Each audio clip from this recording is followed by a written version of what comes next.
Welcome to the Savoa podcast. We hope that you enjoy the conversation. Thanks for listening. In this episode, we tackle perceived and non-perceived conversation.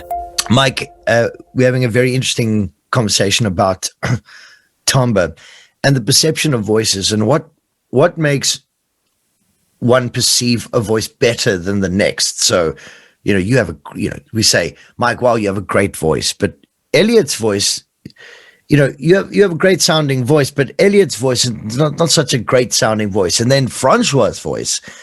Now, Elliot's, although not as good as you, Mike, Elliot's better than Francois. So, but now look what I'm doing. I'm labeling. I'm like giving almost a degree of who is better. And like I'm saying that a voice is actually better sounding. So not different, but I'm perceiving it as better. Why am I not perceiving it as different? And you were saying something very interesting, Anna. Go ahead. So I feel like it might be something to do with empathy, because for a voice actor, feeling is very important to convey a certain feeling. And it's much easier if you understand that feeling and if you can almost access it.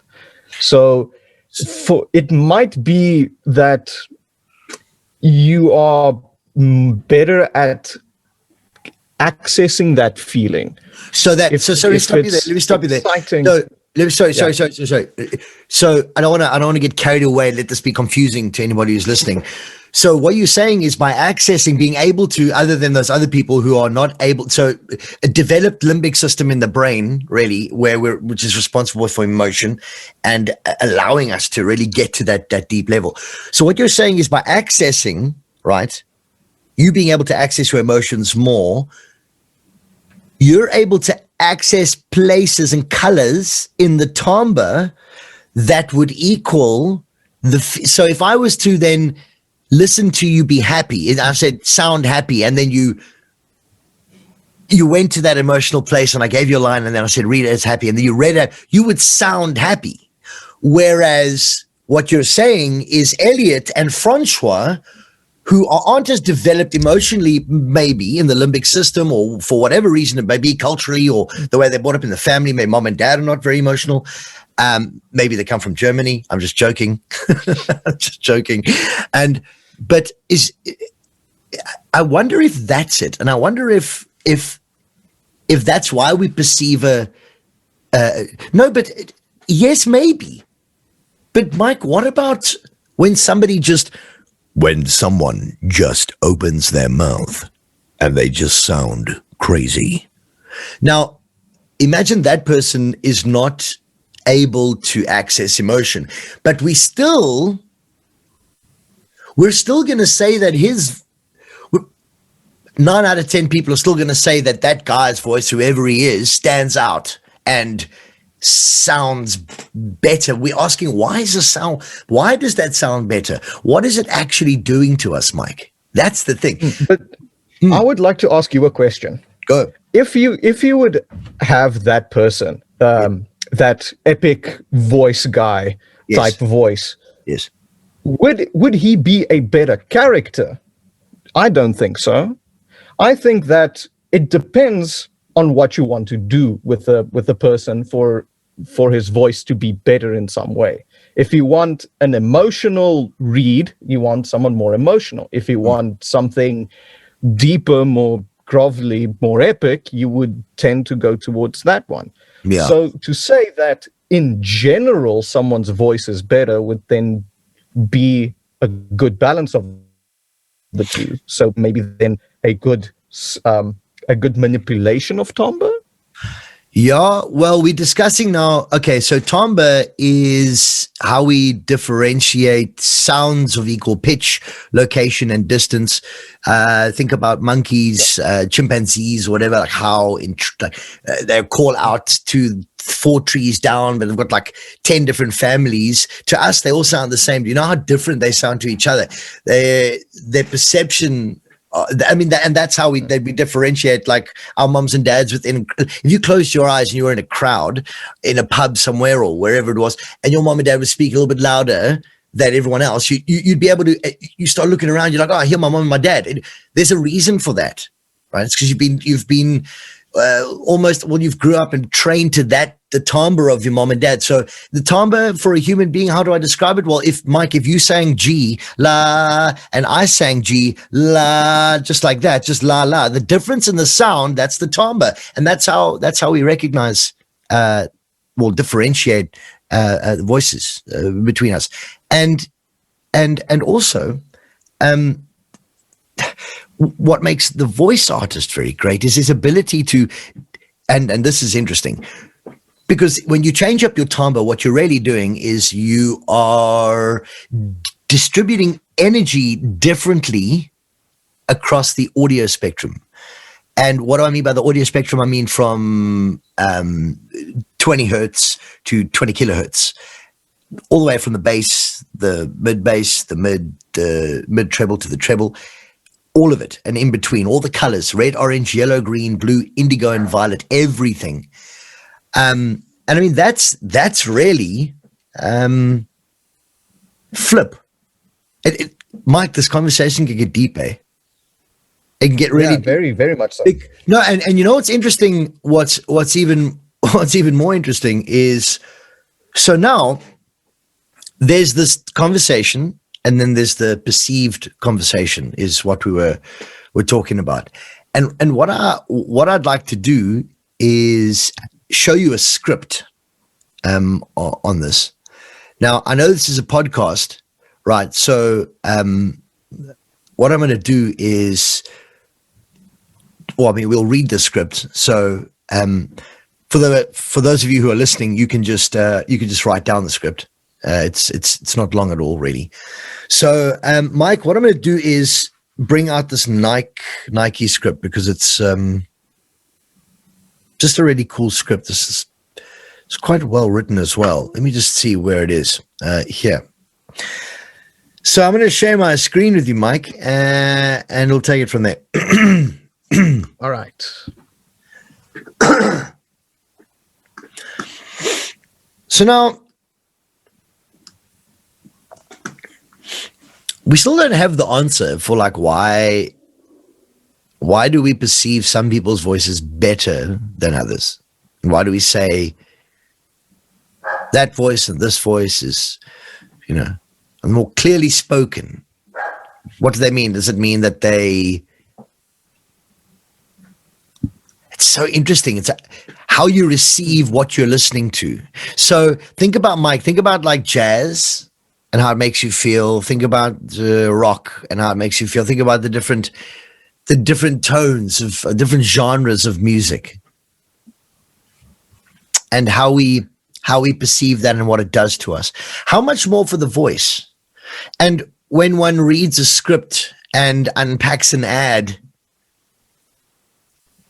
how important do you think it is that the melody that we choose to use behind the text, the timbre that we choose to take on, the distribution of the vocal energy across the audio spectrum needs to be such that it is uncontrived and that it comes from a natural place, and that whoever is listening to it,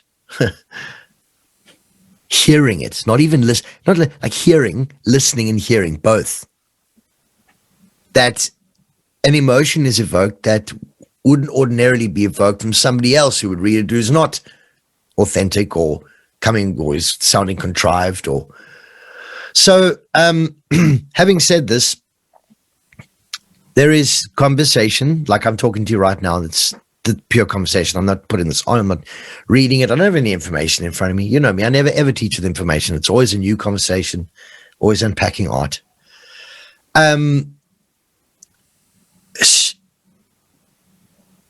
Then there's perceived conversation.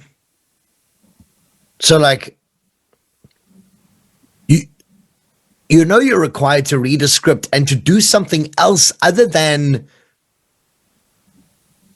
speak how you normally speak every day, but they want you to sound conversational. So it's not this guy who necessarily has all the natural pauses and the natural inflections and the whatever. It may, and this is where I'm talking about the perceived, because it is performed. No matter what you say, the soft sell will be performed.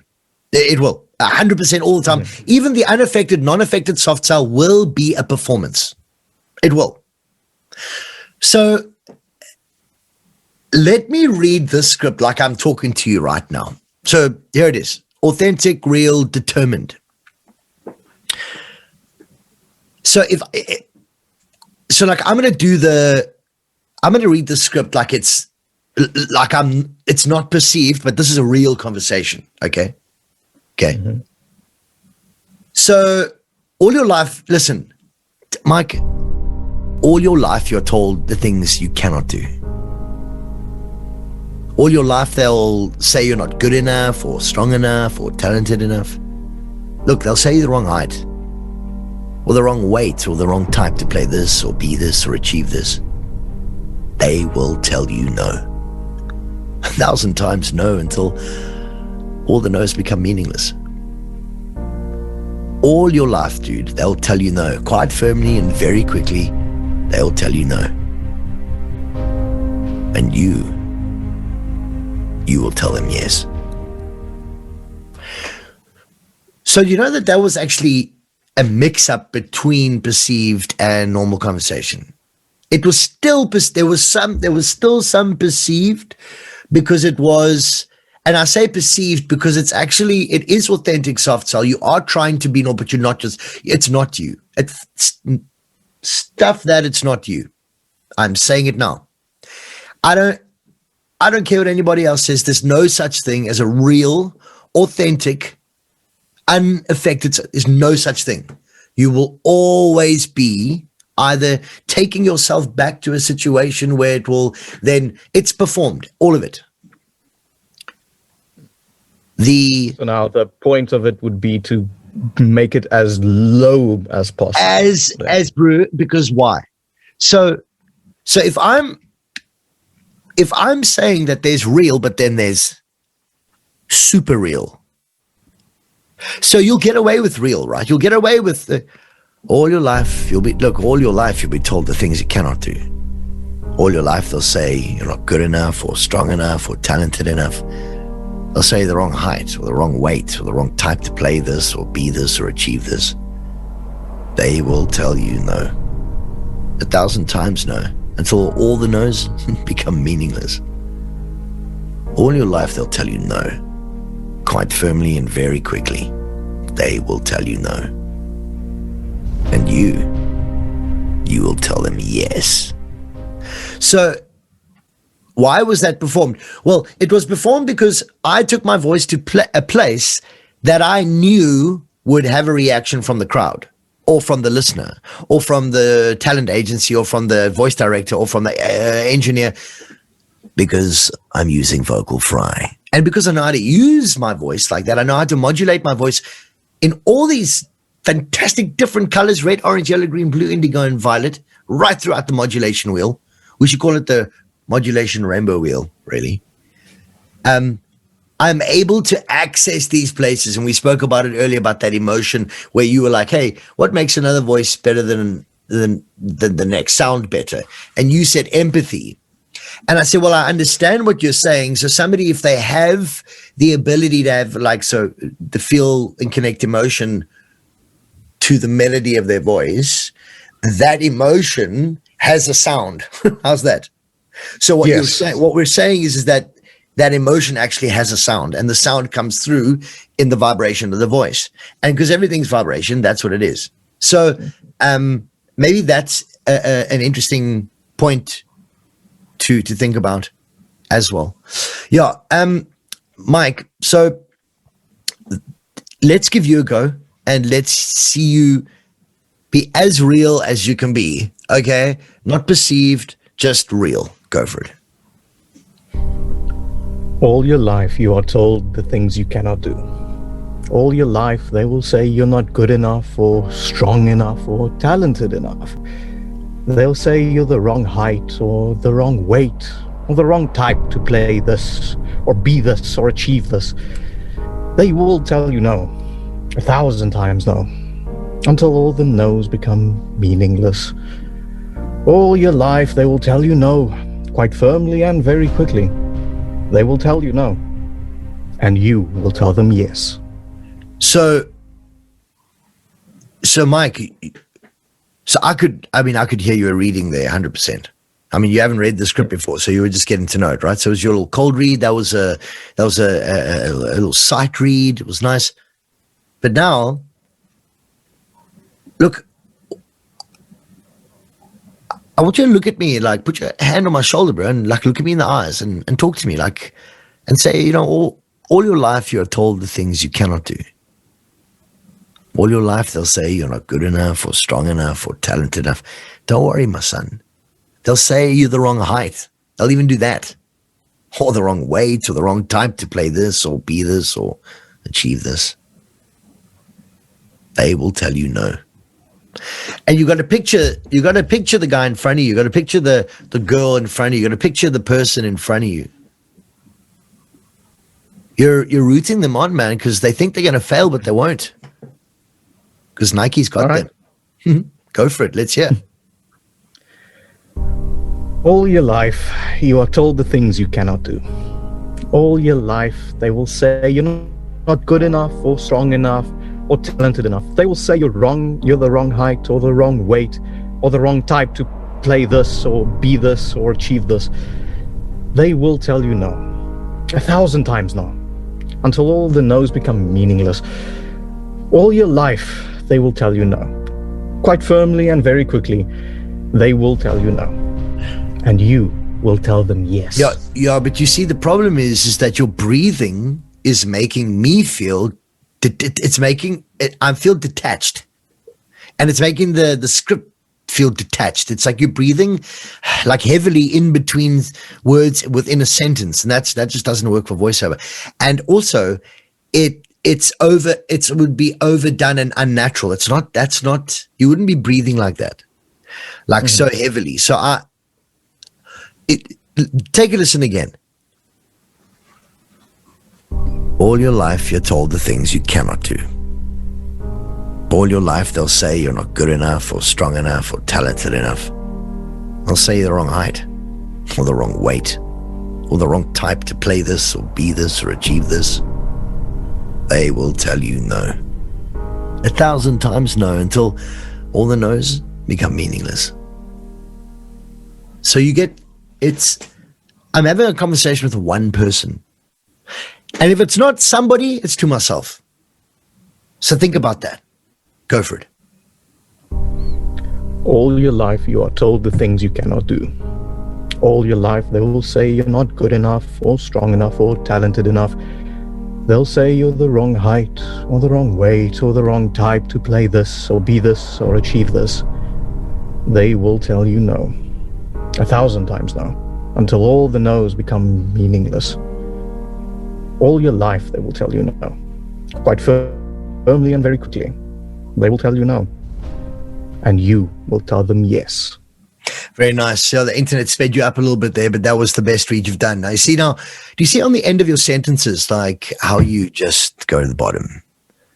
And yes. You start up here and you start up here and you just go to the bottom. And that will refer back to the melody graph, the Rosso graph. That's my graph that I made.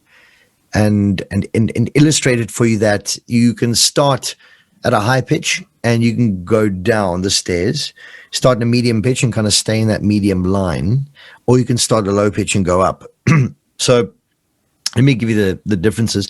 If I started on the graph at the top, so if you had a graph and there's a possibility of 3 starting pitch points, high, in the middle, and then below middle, which is low. This is what it would sound like. Here's me starting from a high pitch going down, and I'll just go from all to do. Here we go. All your life, you're told the things you cannot do. All your life, you're told the things you cannot do. So it's from all to do. You hear that? Da, da, da, da, da, da, da. Okay? Yes. Now, what if I stayed in the middle? All your life, you're told the things you cannot do. All your life, you're told the things you cannot do. So, all your life, you're told the things you cannot do. You see that staying in the middle now? Now let me go down and go up from low to high. All your life, you're told the things you cannot do. Do you see that? So there's a different technique. All your life, you're told the things you cannot do. All your life, they'll say you, and there's a different approach, and the melody does something different. That melody graph is actually for people without the capacity to go to the emotional place. When they sound uninteresting, it's for the uninteresting sounding people, that graph. It really helps you visually to sound more interesting. So, Mike, give it one more go, and then we'll have a chat. Okay. All your life, you're told the things you cannot do. All your life, they'll say you're not good enough, or strong enough, or talented enough. They'll say you're the wrong height, or the wrong weight, or the wrong type to play this, or be this, or achieve this. They will tell you no, 1,000 times no, until all the no's become meaningless. All your life, they will tell you no, quite firmly and very quickly. They will tell you no, and you will tell them yes. Oh, it's brilliant. Love that. That ending could have been a little bit more stronger. They will tell you no, and you will tell them yes. Or you can even do initiative, and you will tell them yes. Like, whoa, like determined, not forgetting that determined part. Try that.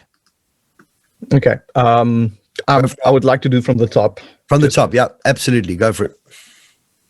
All your life, you are told the things you cannot do. All your life, they will say you're not good enough, or strong enough, or talented enough. They'll say you're the wrong height, or the wrong weight, or the wrong type to play this, or be this, or achieve this. They will tell you no, 1,000 times no, until all the no's become meaningless. All your life, they will tell you no, quite firmly and very quickly. They will tell you no, and you will tell them yes. That's brilliant. That's the one. That's the one. That's the one. Lexington. That's the one. That's an old ad. Jeez. Yeah. So Mike, dude, very, very interesting conversation. Very, very chilled podcast. And sure, my brain feels almost like it's leaking rainbow colors. So yeah, so basically, I'd look like a melted clown by now, because that was intense. That conversation, and that performance. Well done. So, timbre, conversation, perceived conversation. What makes a voice better than the next voice, or more appealing on the ear than the next voice? What's happening with the musicality of the voice? Why do some people like jazz, and some people like rock, and some people like dance? I wonder why. I wonder what happens to the evoking of emotions from the listening of all those tracks, from all those different genres of music. I wonder what happens to the listener with all the different voices and the intentions behind the voices. I think there's an intention behind music in each song we listen to as well, and I think such is relevant with voice and how we use it to perform and sell and manipulate. And I think it's a wonderful thing, the voice. And will continue to be a wonderful thing, because it's something you cannot escape. It's something you cannot escape. It's everywhere. Yes. So yeah, thank you for spending time with me this morning, Mike. That's all I've got for you. And thank you for having me. It's been a pleasure having you on the show. And remember to just always try to find creative ways to navigate your situations in voiceover, always. And try to do that in real life as well. And just remember that life is full of surprises. Where better to use your voice than real life? Right. Embrace all of your fears, Chana, and go for it, because I know that you are capable, brother, of handling anything. We are as humans, and we just need to be continually focused on climbing onward and upward with anything that we do, be it in our voiceover life or absolutely anything. And remember that mistakes are important to make because you learn from them. We all gain experience from our past mistakes, so remember that. And Mike, anything that you decide you want to put your mind to, you can do it. You can do it today. If you want to be a voice artist, you can do it. What you believe about yourself today is what you are today. So stay focused on that. And remember, brother, you are strong and powerful. And that's what I wanted to say. And you need to go and have a fantastic week. And thanks so much for spending time with me. And not just me. There's a lot of people who are just as strong as me, if not stronger. And absolutely. Thank you. Well, you have a good week as well. Thanks, Mike. And this podcast will be available on the website www.savoa.co.za. Thank you.